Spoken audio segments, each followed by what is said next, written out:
Well, hi, miscellaneous. I hope this video makes some sense because it's still pretty brutally early here in California. I mean, it's not even 10 o'clock yet, so haven't quite woken up yet. um, and by the way, let me say, your video on that keyboard thing and the new scale is just way too cool. I hope you post some music written and composed and played in the new scale that you're developing there on the keyboard. Before you have to give up the keyboard. I really think that would be really awesome to hear about. I'll give you also a link to her video on it so you can see it. It's just too cool for school. Anyway, you brought up a lot of points in your previous video, so let me see if I can change some of these shoulds to is's here. Meet me over at the chalkboard.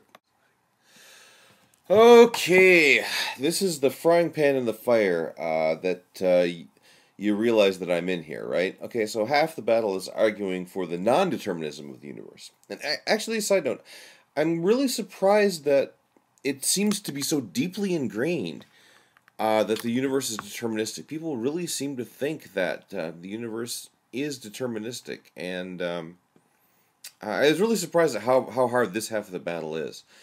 But I think I've argued for that by basically saying that we don't even have a language to describe the universe, which is deterministic, right? Quantum physics is not deterministic. People thought that Newtonian physics, for example, was deterministic, and it turned out not to be. People thought that at the level of the brain, at the level of neurons firing, we were chaotic, but still deterministic. And I think I've shown that that isn't true. But any rate. That half the battle is probably still in progress. It probably still hasn't convinced everybody yet. But the other half, okay, is demonstrating this non-determinism doesn't apply overwhelming amounts of randomness. That we're not just like completely helpless to this non-determinism, right? So yeah, in the meantime, I posted a couple of videos on the randomness, so I'll refer you to those other videos for that. I'll try to address the rest of your points in the remainder of this video. And of course, the other half, like I said, it's brutally early here in California, so my math still isn't that good. But the other half is actually convincing people they have free will, because even if you demonstrate the above two, you still haven't really nailed the third one yet, right? Stay tuned on that one. Okay.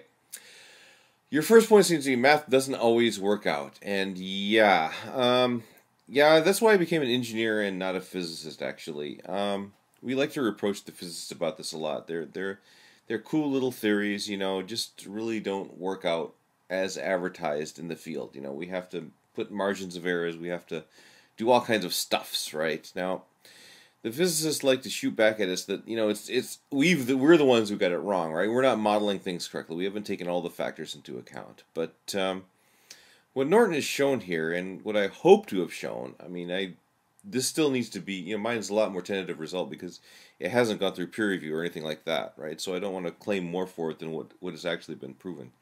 But what we've shown is that even if you take everything into account, every possible force, every possible factor, every possible thing in the situation, even then, in some situations, non-determinism still holds.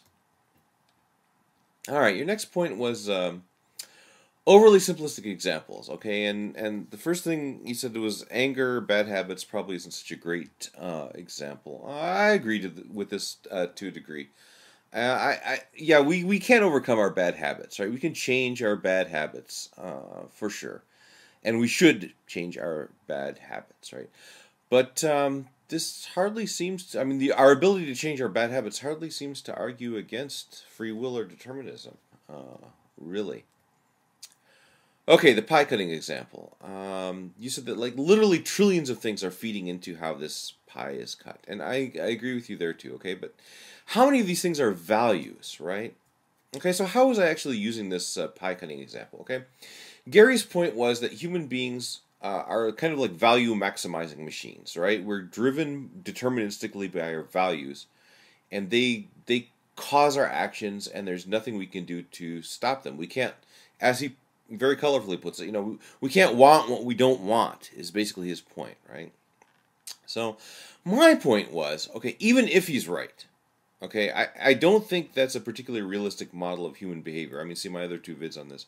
But even if he's right, let's concede that he's right for this discussion, right? Even if he's right, we can't want what we don't want. So how can we possibly have free will? All I'm saying is, even if he's right, that still doesn't deterministically constrain our future courses of action, right? So let's think about this again. Okay, we want fairness, and we can't want not to want fairness. We can't want what we don't want. We want fairness, right? But either one of these cuts, okay, is going to maximize our satisfaction of values, right? Even if we're just libido, appetite, value maximizing machines, okay, that still doesn't deterministically constrain our actions.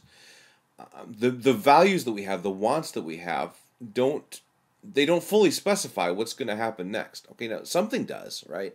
So it's like I agree. There's trillions of other things that go into this. It's not just value maximization. Like you said, it's how you hold the knife, how you're standing, whether there's an earthquake, what your mama did, right? All this kind of stuff goes into how this pie is actually cut. Those things are not values, though, right? So in other words, what I'm saying is, yes, there's oversimplification in this example, but I don't think the charge of oversimplification accrues to me. Okay, the oversimplification is to assume that the pie is cut only on the basis of our values and our wants, or that we are just value maximizing machines, in other words, right? Okay, this process of we just go around maximizing our values, and that deterministically constrains our actions. That is the oversimplification, because both of these pie cuts would maximize our value of fairness. Mere maximization of values is not enough to deterministically constrain the future courses of action.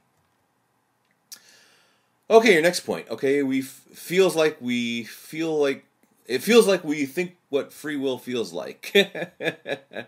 I think I get what you're saying here. Right?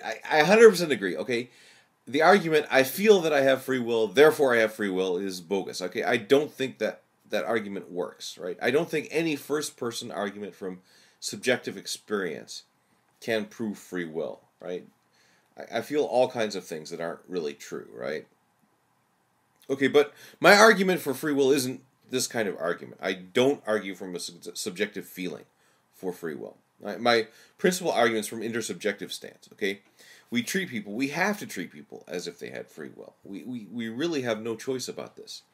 And my argument is, since we do have to treat people as free will, and since we do not have any physical theory which is deterministic, that we have no reason not to believe that people have free will.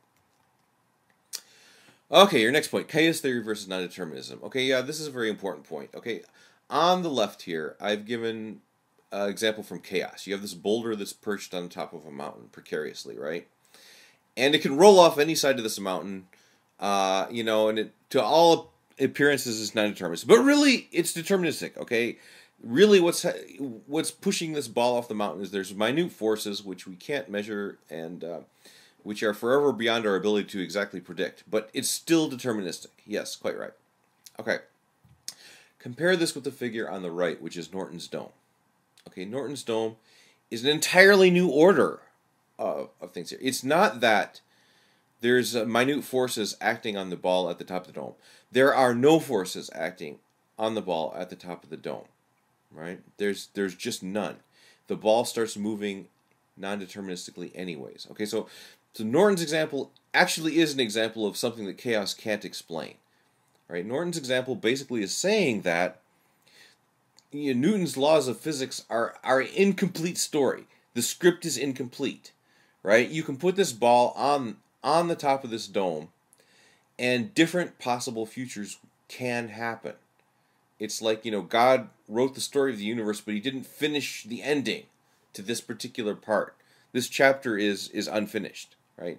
It's a completely different order than chaos, all right? This is actual real non-determinism, okay? And if I'm correct about the neuron, that also exhibits real non-determinism. It's not just that there's minute forces and little uncertainties are being magnified into big uncertainties. No, it's genuine non-determinism, the real thing.